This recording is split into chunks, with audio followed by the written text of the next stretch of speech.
विवाह में बाधा आना भी कोई आम समस्या नहीं है, लेकिन अगर इसका समाधान मात्र एक दिन की पूजा से हो जाए, तो जीवन की इतनी बड़ी समस्या चुटकी में हट सकती है।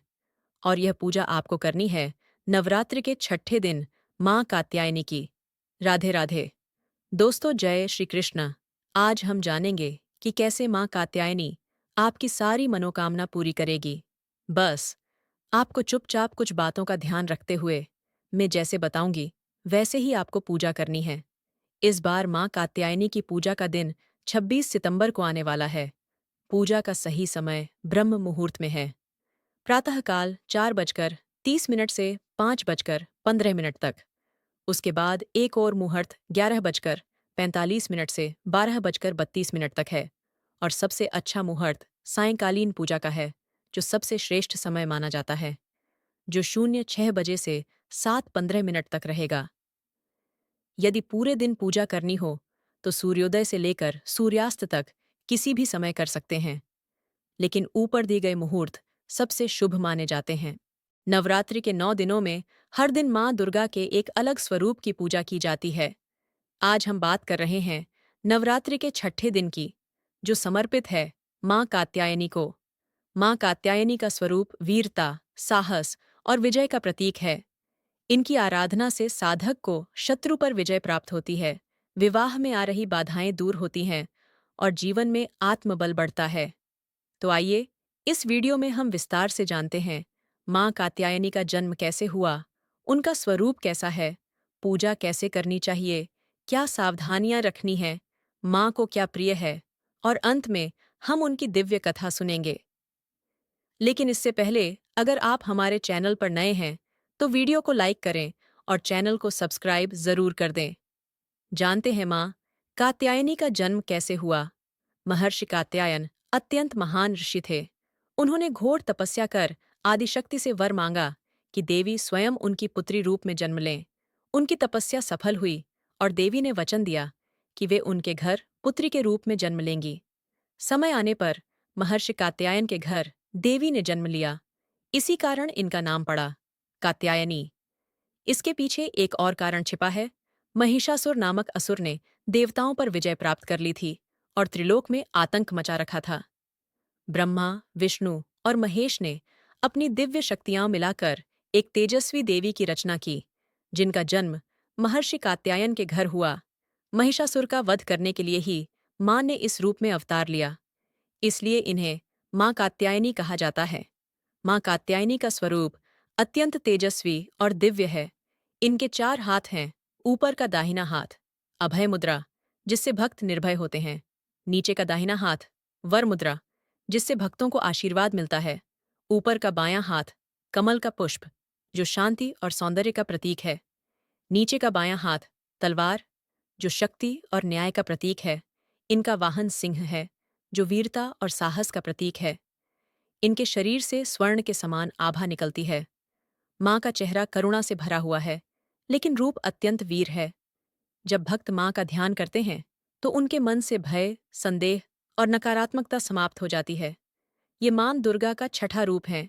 छठे दिन की पूजा का नियम बहुत ही सरल है, लेकिन श्रद्धा और शुद्धता के साथ करनी चाहिए। इस दिन की पूजा के लिए प्रातःकाल उठकर पूरे घर में सफाई कर ले और रसोई में गंदगी न रखे, क्योंकि माँ को शुद्धता पसंद है। स्नान करने के बाद पीले या लाल रंग के वस्त्र ही पहने। पूजा स्थल को स्वच्छ करें और उस पर लाल या पीले वस्त्र बिछाएं। उस पर माँ कात्यायनी की प्रतिमा स्थापित करें। कलश स्थापना और गणेश पूजन करें। अब माँ को हल्दी, रोली, कुमकुम, चंदन और अक्षत अर्पित करें। धूप, दीप जलाएं और माँ को लाल व पीले फूल अर्पित करें। भोग में माँ को शहद, गुड़ या घी से बने पकवान अर्पित करें, क्योंकि माँ को मीठा बहुत प्रिय है। दुर्गा सप्तशती का पाठ करें या कम से कम इस मंत्र का जाप अवश्य करें। मंत्र ओम देवी कात्यायन्यै नमः। पूजा के बाद आरती करें और परिवार के साथ माँ का ध्यान करें। अंत में आपको कथा सुननी है, तो आइए शुरू करते हैं। पुराणों के अनुसार महिषासुर नामक दैत्य ने घोर तपस्या कर ब्रह्मा जी से वरदान पाया कि उसे कोई देवता या पुरुष पराजित न कर सके। और ब्रह्मा जी ने उसे यह वरदान दे दिया। और ब्रह्मा जी ने महिषासुर को कहा कि उसे कोई पुरुष तो नहीं मार सकता, परंतु एक स्त्री अवश्य मारेगी। महिषासुर ने सोचा कि मुझ जैसे राक्षस को एक स्त्री कैसे पराजित कर सकती है, और उस वरदान के बल पर उसने देवताओं को हराया और स्वर्गलोक पर अधिकार कर लिया। देवता भयभीत होकर ब्रह्मा, विष्णु और महेश के पास गए। तीनों ने अपनी अपनी शक्तियां मिलाकर एक तेजस्वी देवी की रचना की, जो महर्षि कात्यायन के घर जन्मी और कात्यायनी कहलाईं। महिषासुर और मां कात्यायनी के बीच भीषण युद्ध हुआ। महिषासुर कभी भैंस का रूप धरता, कभी मनुष्य का, कभी हाथी का, लेकिन मां ने अपनी तलवार और अस्त्र शस्त्रों से उसका संहार किया। अंततः मां कात्यायनी ने सिंह पर सवार होकर महिषासुर का वध कर दिया। उस दिन से वे महिषासुर मर्दिनी के नाम से प्रसिद्ध हुईं। इस दिन पूजा का सबसे विशेष महत्व विवाह योग्य कन्याओं के लिए है, क्योंकि अगर कुंवारी कन्याएं पूरी श्रद्धा से मां कात्यायनी की पूजा करें तो उनके विवाह के योग्य जल्द ही बन जाते हैं। और जो लड़कियां प्रेम विवाह करना चाहती हैं वो भी इस दिन जरूर पूजा करें, क्योंकि माना जाता है कि छठे दिन मां की आराधना करने से विवाह में आने वाली सभी बाधाएं दूर होती हैं। साधक को शत्रुओं पर विजय प्राप्त होती है। मानसिक शांति, आत्मविश्वास और साहस बढ़ता है। मां की कृपा से स्वास्थ्य उत्तम रहता है और नकारात्मक शक्तियों से रक्षा होती है। यह दिन उन लोगों के लिए भी शुभ है जो जीवन में किसी बड़ी समस्या या रुकावट का सामना कर रहे हैं। इस बात का अवश्य ध्यान रखें कि मां कात्यायनी को क्या क्या पसंद है, तो मां को लाल और पीले रंग के फूल बहुत पसंद हैं। भोग में शहद और गुड़ या सिंघाड़े के आटे से बना प्रसाद ही चढ़ाए और भोग शुद्ध देसी घी से ही बनाए। दूध और दूध से बने पदार्थ, खीर, दही, पनीर, मखाने, शहद, गुड़, मिश्री आदि खा सकते हैं। फल में आप सेब, केला, अमरूद, अनार, अंगूर, इनमें से खा सकते हैं सूखे मेवे जैसे बादाम, काजू, किशमिश, अखरोट।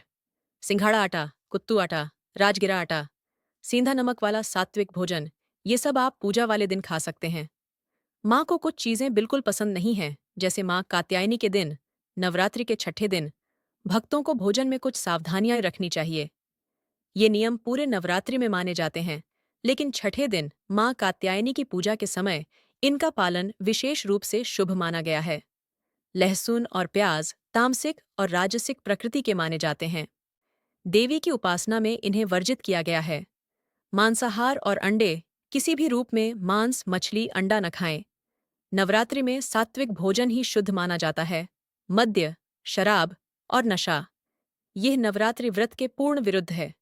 अन्न, विशेषकर गेहूं, चावल।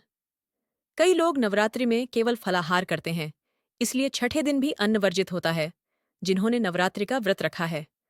अन्न का सेवन केवल वही लोग करें जो व्रत नहीं रखते। कुछ सब्जियां जिनसे परहेज करना चाहिए: बैंगन, भिंडी, करेला, लौकी, तोरई। इन सब्जियों को अशुद्ध और तामसिक माना गया है, इसलिए इन्हें न खाने की सलाह दी जाती है। खट्टे फल और खाद्य पदार्थ, नींबू, संतरा, इमली, टमाटर जैसी चीजें जिनमें अधिक अम्लीयता, खट्टास हो, उनसे बचें। बिस्कुट, मैगी, चिप्स, सोडा जैसी बाजारू वस्तुएं वर्जित हैं। इनका सेवन भूलकर भी न करें। इस दिन क्या क्या नहीं करना चाहिए ये भी जान ले।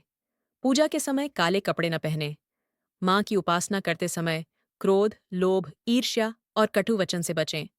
पूजा स्थल पर मोबाइल, टीवी या किसी भी प्रकार का शोर न करें, क्योंकि माँ को शांति पसंद है। पूजा के बाद तुरंत सोना या अनादरपूर्ण व्यवहार करना अशुभ माना जाता है। खास करके घर की महिलाएं इस दिन घर में क्लेश न करें और गंदगी तो बिल्कुल न रखें। माँ के आगे जोत जलाएं और शाम के समय झाड़ू न लगाएं। किचन में बासी बर्तन न छोड़े, इससे घर में माँ लक्ष्मी भी आती हैं। महिलाएं व्रत के दौरान सात्विक भोजन ही ग्रहण करें। छठे दिन सिलाई बुनाई, बाल या नाखून काटना वर्जित माना जाता है। गर्भवती महिलाएं माँ कात्यायनी से संतान की सुरक्षा और सुख समृद्धि की प्रार्थना करें। इस दिन स्त्रियां घर की साफ सफाई और पवित्रता का विशेष ध्यान रखें। पूजा के समय मन और वाणी दोनों को संयमित रखें। माँ कात्यायनी की पूजा से विवाह में सफलता और जीवन साथी की प्राप्ति होती है। जीवन में सकारात्मक ऊर्जा और सफलता मिलती है। सारी मनोकामनाओं की पूर्ति होती है। तो इस दिन अपने घर परिवार में सुख, शांति और समृद्धि लाने के लिए पूजा अवश्य करें। आशा करती हूँ आज की यह जानकारी आपको पसंद आएगी।